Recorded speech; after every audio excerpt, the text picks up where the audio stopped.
Hello dear student. मैं Subhashan, biology lecturer, जुनून biology classes में आप सभी का स्वागत करता हूं। तो अपन एक बायोलॉजी की डायग्राम की सीरीज स्टार्ट कर रखी थी कि बायोलॉजी में जितने भी डायग्राम हैं उनको एक एक को अच्छे से एनालिसिस करेंगे, ठीक है ना। तो उन डायग्राम की सीरीज में से सबसे पहले अपन ने माइटोकॉन्ड्रिया का डिस्कस किया था। किसका डिस्कस किया था? माइटोकॉन्ड्रिया का डिस्कस किया था। आज अपन डिस्कस करेंगे क्लोरोप्लास्ट की, ठीक है ना। आज किसका डिस्कस करेंगे? क्लोरोप्लास्ट का। तो देखते हैं क्लोरोप्लास्ट एक्चुअल में कैसा होता है। तो आज का अपना टॉपिक रहेगा क्लोरोप्लास्ट। क्लोरोप्लास्ट, ठीक है ना। आज का अपना क्या टॉपिक रहेगा? क्लोरोप्लास्ट रहेगा। ओके, क्लोरोप्लास्ट का डिस्कस करेंगे। आपको पता है क्लोरोप्लास्ट मोस्टली प्लांट सेल के अंदर पाया जाता है। किसके अंदर पाया जाता है? प्लांट सेल के अंदर पाया जाता है। एनिमल सेल के अंदर ये नहीं होता, ठीक है ना। और इसका जो मेन फंक्शन होता है वो फोटोसिंथेसिस करना होता है, ठीक है ना। सनलाइट को केमिकल एनर्जी के अंदर कन्वर्ट करता है, या प्रकाश संश्लेषण करना इसका मेन फंक्शन होता है। एनर्जी फॉर्मेशन करना होता है, ठीक है ना। ये प्लांट्स में प्रेजेंट होता है। अ, इसी की वजह से जो प्लांट्स होते हैं वो ऑटोट्रॉफिक होते हैं, ठीक है ना, स्वपोषी होते हैं। ये पढ़ा भी है अपन ने। तो इस क्लोरोप्लास्ट का डिस्कस करेंगे, ठीक है ना। आज अपन किसका डिस्कस करेंगे? क्लोरोप्लास्ट का। तो क्लोरोप्लास्ट होता है वो डबल मेम्ब्रेन बाउंडेड ऑर्गेनेली होता है, ठीक है ना, या द्विपरत झिल्ली युक्त संरचना होता है। तो उसकी स्ट्रक्चर बनाने की कोशिश की अपने अपने को। एक बार सिर्फ इसकी स्ट्रक्चर का डिस्कस करना है, ठीक है ना, उसका डायग्राम बनाना है। तो ये जो स्ट्रक्चर होती है वो द्विपर्तीय युक्त होती है, ठीक है ना, जिसके बाहर की तरफ डबल मेम्ब्रेन पाई जाती है। इस तरह से मैं इधर की तरफ दो मेम्ब्रेन बना रहा हूँ। एक क्लोरोप्लास्ट बनाने की कोशिश करेंगे अपन, ठीक है ना। एक मेम्ब्रेन ये बना दी मैंने। ओके, एक मेम्ब्रेन इधर बना दी गई है, ठीक है। एक इसके बाहर की तरफ बना देते हैं। एक मेम्ब्रेन इसके बाहर की तरफ होती है, इस तरह से डबल मेम्ब्रेन होती है। इसकी जो स्ट्रक्चर होगी वो डबल मेम्ब्रेन होगी, ठीक है ना। दो परतों से मिलकर बना होता है। ओके, ये देखो, ठीक है। इसका नामकरण भी कर देते हैं।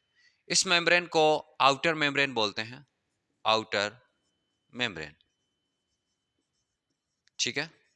इसको आउटर मेम्ब्रेन बोलते हैं। जबकि अंदर की तरफ होती है उसे इनर मेम्ब्रेन बोलते हैं, ठीक है। उसे क्या बोलते हैं? इनर मेम्ब्रेन बोलते हैं, ठीक है ना। ओके, अब अपन ने इसकी जो स्ट्रक्चर थी उसके अंदर कितनी मेम्ब्रेन थी? दो मेम्ब्रेन थी। और दोनों ही मेम्ब्रेन का जो व्यास होता है, ठीक है, 75 एंगस्ट्रम होता है। इसका भी कितना होगा? 75 एंगस्ट्रम। अब इसके बीच के अंदर दोनों आउटर और इनर मेम्ब्रेन के बीच में एक स्पेस प्रेजेंट होता है, ठीक है ना। जिस तरह से माइटोकॉन्ड्रिया के आउटर और इनर मेम्ब्रेन के बीच में जो स्पेस था उसे पेरी माइटोकॉन्ड्रियल स्पेस बोला था, उसी तरह से इसके अंदर भी स्पेस प्रेजेंट होता है। और इस स्पेस को पेरी, इसको बोलेंगे पेरी प्लास्टिडियल स्पेस के नाम से जाना जाता है, ठीक है ना। पेरीप्लास्टिडियल स्पेस के नाम से जाना जाता है। और इसका जो डायमीटर होता है वो 100 एंगस्ट्रॉम होता है, या 100 एंगस्ट्रॉम होता है, ठीक है ना। ओके, देखो अपन ने अभी तक इसकी सिर्फ आउटर और इनर मेम्ब्रेन बनाई है। कौन कौन सी मेम्ब्रेन बनाई है? एक तो आउटर बनाई है, और दूसरी कौन सी बनाई है? इनर मेम्ब्रेन बनाई है। और इनके बीच में जो स्पेस था उसे क्या बोला है? पेरी माइटोकॉन्ड्रिया सॉरी पेरीप्लास्टिडियल स्पेस बोला है, ठीक है ना।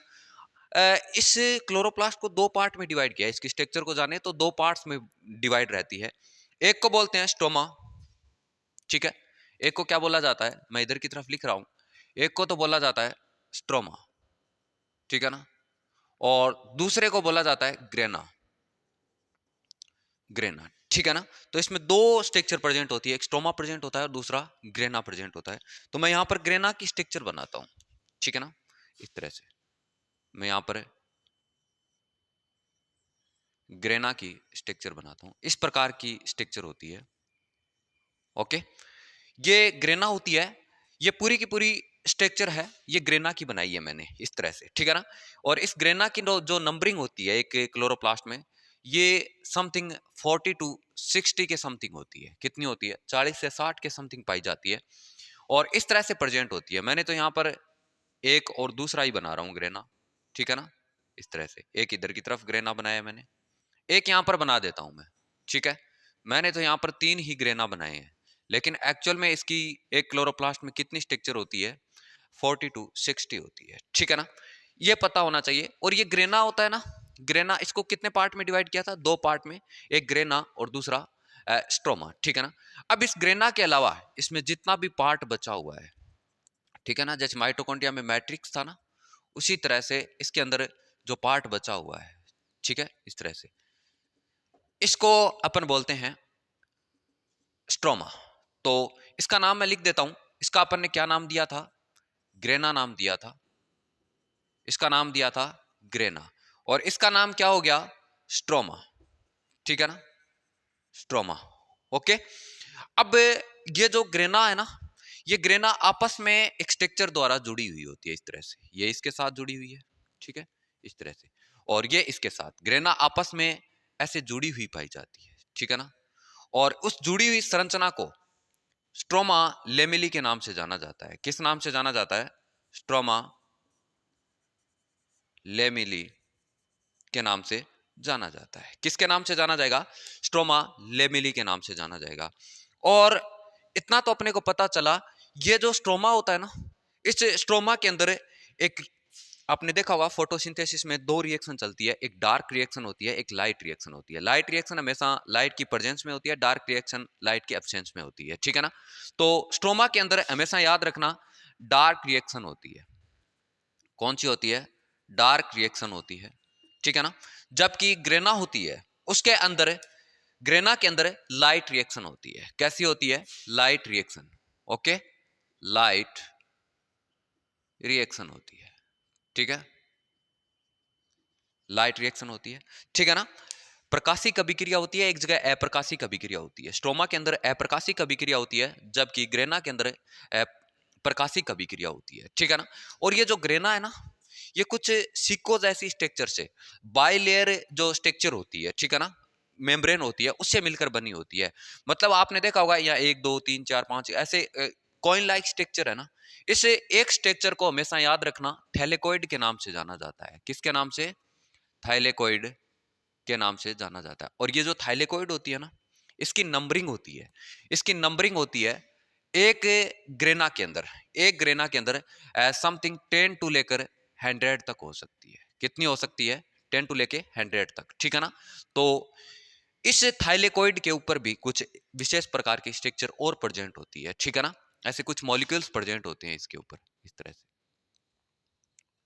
ठीक है, इस तरह से, इस तरह से इसके ऊपर क्या पाए जाते हैं, कुछ मॉलिक्यूल्स प्रेजेंट होते हैं, इस तरह से, ओके। इससे थैलेकोइड पे भी प्रेजेंट होंगे, ठीक है, इस पे भी प्रेजेंट होंगे, इस पे भी प्रेजेंट होंगे, इस तरह से इस पे भी प्रेजेंट होंगे, ठीक है। और इस मॉलिक्यूल को याद रखना, इन मॉलिक्यूल को क्वांटासोम के नाम से जाना जाता है।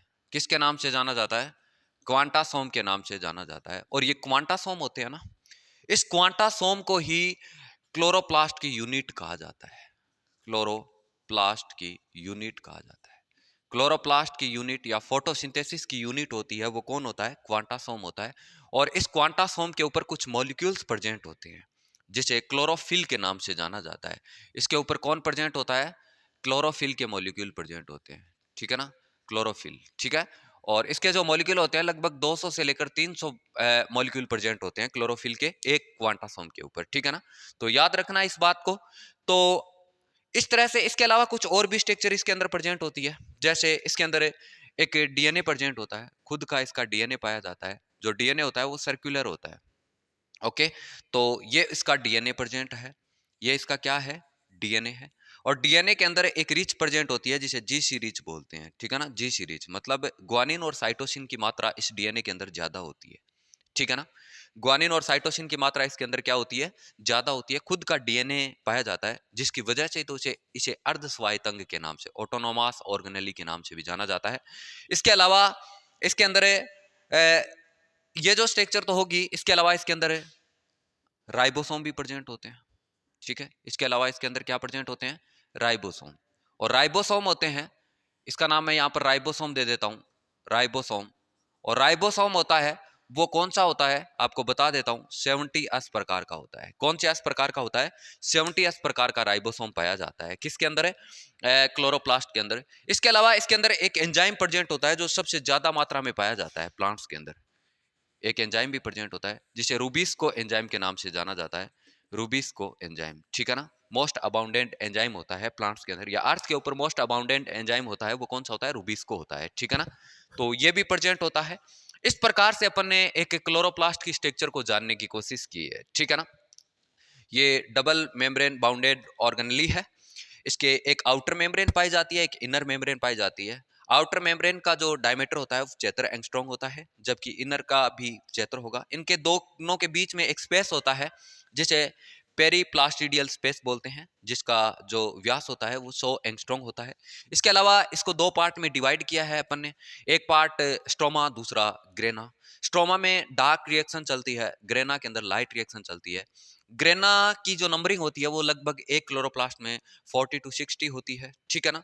और ग्रेना आपस में ग्रेना जो स्ट्रक्चर होती है वो थैलेकोइड से मिलकर बनी होती है, और थैलेकोइड की जो नंबरिंग होती है एक ग्रेना के अंदर 10 से लेकर 100 तक हो सकती है, ठीक है ना। और ग्रेना आपस में जुड़े हुए होते हैं जिसे स्ट्रोमा लेमिली के नाम से जाना जाता है। इसके अलावा इसके अंदर क्वांटासोम प्रेजेंट होते हैं ग्रेना के, या थैलेकोइड के ऊपर ही प्रेजेंट होते हैं, जो क्लोरोप्लास्ट की मेन यूनिट होती है।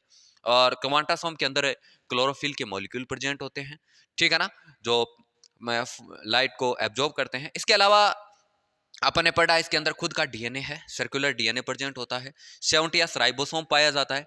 इसके अलावा इसके अंदर एक एंजाइम होता है जिसे अपन किस नाम से जानते हैं? रूबिस्को के नाम से जानते हैं। तो इस प्रकार से अपन ने एक क्लोरोप्लास्ट का डायग्राम जानने की कोशिश की, किस तरह से होता है और इसका मेन फंक्शन क्या होता है, ये भी अपन ने पढ़ा। फोटोसिंथेसिस करवाना होता है, इसका फंक्शन क्या करवाना होता है? फोटोसिंथेसिस करवाना होता है। उम्मीद करता हूं ये क्लोरोप्लास्ट का जो डायग्राम है आपको अच्छे से समझ में आया होगा। अच्छे से एनालिसिस करना है, अच्छे से पढ़ना है, इसको बार बार देखना है। Thank you.